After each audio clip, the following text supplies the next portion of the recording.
ఒకరోజు ఉదయం పిసినారి అత్త సరోజ నిదానంగా వంటగదిలోకి వెళ్ళింది. ఈ కోడలు రోజూ కాఫీలో చక్కెర ఎక్కువ వేస్తుంది, ఖర్చు పెరుగుతోంది అని అనుకుంటూ చక్కెర డబ్బాను దాచేసింది. కొద్దిసేపటికి హాల్లో కూర్చుని గట్టిగా పిలిచింది.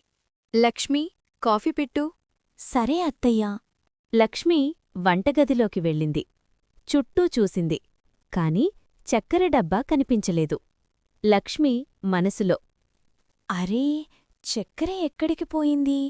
ఉదయాన్నే ఇక్కడే ఉండేది కదా, అత్తయ్యే దాచేసిందేమో. ఆహా, అత్తయ్య కొత్త ప్లాన్ వేసిందేమో. పర్వాలేదు, ఈరోజు బెల్లం కాఫీ పెడదాం.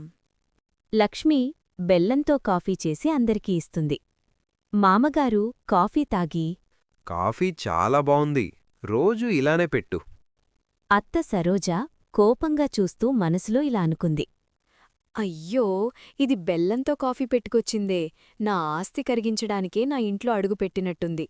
లక్ష్మి మనసులో నవ్వుతూ, అత్తయ్యా, మీ ఎత్తులు నా చేతిలో చిత్తే.